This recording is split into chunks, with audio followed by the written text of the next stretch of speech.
Hello everyone, welcome back to the Wisconsin Greg Show today. It's a beautiful day here in Wisconsin. It got up to about 46 degrees Fahrenheit. Still right up over 40 right now. I was going to bring you some footage from the National Snow Sculpting contest in Lake Geneva today, but I actually went over there and it was a madhouse. People all over the place and no place to park, and I actually drove by some of the snow sculptures, and they didn't look too good because they were all melted already. So I decided not to do that video. There's another local YouTuber in Delavan here that did do a coverage on that, so if you'd like to see that, go check his channel out. I know some of you have already, James Sween. I looked at a little bit of his video. I haven't had time to watch all of it yet, but it looked pretty good. I'll leave a link to that video down in my description down below, so go check that out.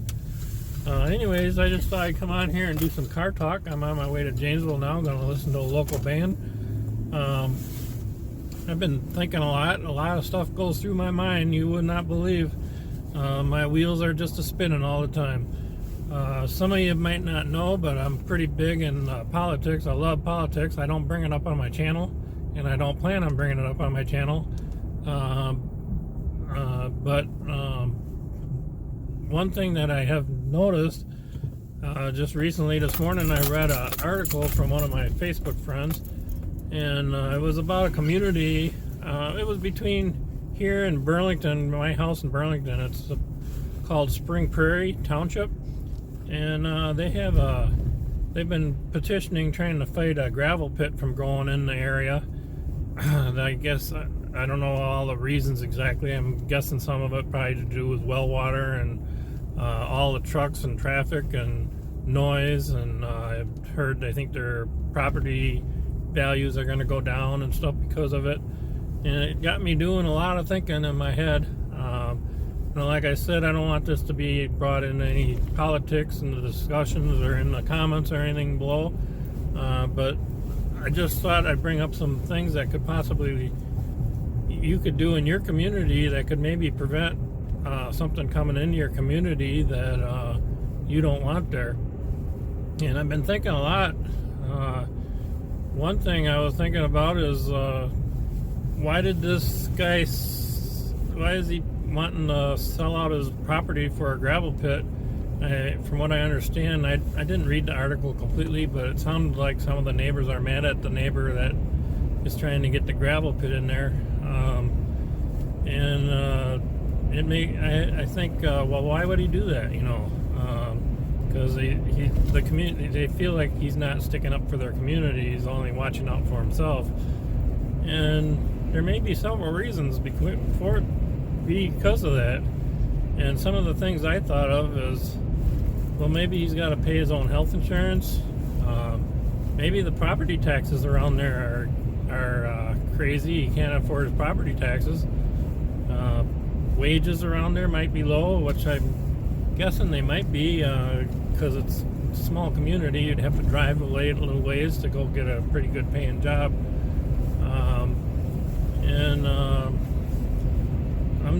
There's a lot of things that was spinning through my mind, and how about maybe, and this is all hypothetical, but let's say the neighbors were problems. Maybe they were maybe not him, but the one that wants a gravel pit. Maybe his neighbors around him all picked on him. Maybe they were noisy all night long and stuff, and so this is a way of him to get even. This is all hypothetical. I don't know, but this is what I'm thinking that we could, as people in our communities, could use for guidelines to try to prevent this from happening in ours. So some of the things I was thinking that you could do is, treat your neighbors well. Don't be down there nagging at them, hollering at them. Don't be up all night sawing wood or revving your engines or your Harley Davidsons at night and pissing your neighbors off. That could go a long ways in the future. It could come back to haunt you if you're doing that kind of stuff. Another thing is watch your local governments pretty close. When's the last time have you been to a town board meeting or a city meeting or a township or whatever you live in meeting? When's the last time you looked at their records, their book account, their bank accounts, and what they're spending their money on? I go to the town board meetings quite often, almost every one. I see what they're spending their money on, but maybe I should be getting FOIA requests and getting even a further breakdown. Maybe there's stuff in there that is unnecessary. If you don't know what a FOIA request is, it's Freedom of Information Act. So you can go in there and request information. There may be a small charge depending on how it comes, if it comes on CD or video or paperwork, and all depends on how long I think it takes them to get it for you and stuff. But that stuff is all public. You can go in there and request that. And, I think that would be a good idea with some of these people. And I know a lot of people think, oh, they got their people in there doing it, but you got to keep an eye on people. Some of these people are watching out for themselves and stuff, and they're not in for your best interest all the time. They might make it look like they're in for your best interest, but sometimes there's a reason they got their own agenda, and it sometimes doesn't benefit you. So you got to keep an eye on your public officials. That's state, local, and federal. All over. It's very hard to do when you're working full-time jobs. People don't have the time, but you got to kind of make time, split it up between your neighborhood. Maybe start a community group, get together on weekends and talk. I'm just thinking there was probably some things that could be done. Maybe the guy's selling out or having a gravel pit come in on his property so he can get some money to pay for his health insurance, pay for his taxes. I don't know his condition. Maybe he needs money for his parents in a nursing home.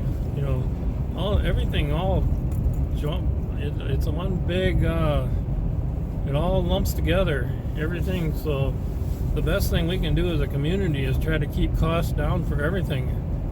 Not just health insurance, but property insurance and house insurance and liability insurance and all that stuff. I don't know how we can do that with insurances. The best thing to do is shop around and maybe even paying higher deductibles where you're getting lower premium costs, but you're gonna have to save your money because you're gonna have a higher deductibles if something does go wrong. So I've just been thinking I'll probably add some more to this and some more stuff comes to my head, but I just jumped on here and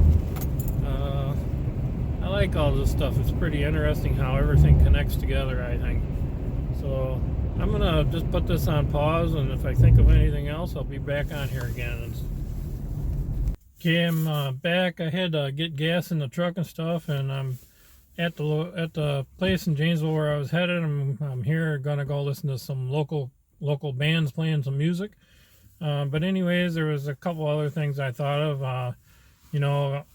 Run for your local offices or any office, actually, state, federal, whatever you want. But I'd suggest starting out small if you think you can do better, if you got some better ideas.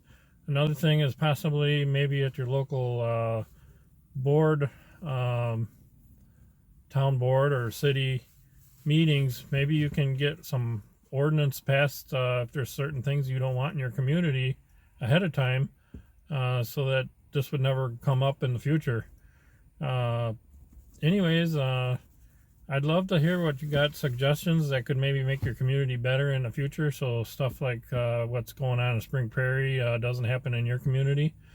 I'm all for growth and stuff, but if the community doesn't want it, you gotta do what's best for the community, I guess. A lot of times the big companies, the lawyers and stuff, they get their way, but it ain't what the community wants. So you gotta kind of weigh both sides. I understand both sides, but there's a place for everybody, I guess. So I'd love to hear your comments and comments down below. Maybe there's some stuff that I forgot. I would love to hear that can be done to make your community better. I don't know if I mentioned maybe starting up like a local community group get together every once a month or every 2 months or something like that. Talk about this stuff, stuff like that. Maybe you guys, maybe a community could get together and each person could do a different FOIA request, do a different thing, something like that. There's also another channel, guys called Amagansett Press. I'll leave a link to his channel down below. He's pretty good. He deals with a lot of First Amendment, the right to videotape and stuff. A lot of these channels, First Amendment channels, they go in and some of them cause trouble, and they trying to get YouTube views. But this guy seems to be pretty decent. He's trying to make a difference in the community. He's ratting out some of the ones that ain't doing their jobs and getting them fired or making them resign. He just had a city attorney resign not long ago. It's pretty interesting. So I'm going to leave a link down to his channel and show you some of these officials. They think that they're their own boss, and actually you're their boss. So you got to keep them under control and make sure they're doing their job. Some of these guys are just sitting there collecting check out of your pocketbook. So anyways, I'm kind of rushing this. Got other things I got going on today, but thought this was kind of an interesting topic. And go check out James Sween and Amagansett Press. I'll leave the links to their channels down below. James Sween should have the Lake Geneva snow sculpting, and Amagansett Press has a bunch of First Amendment and watching the city officials. That includes police and town attorneys and any city official he watches. So I'll leave a link to his channel and go check him out too. Tell him Wisconsin Greg sent you. So have a great day, and I'm sure we'll talk about this topic some other time. Thank you. Bye now.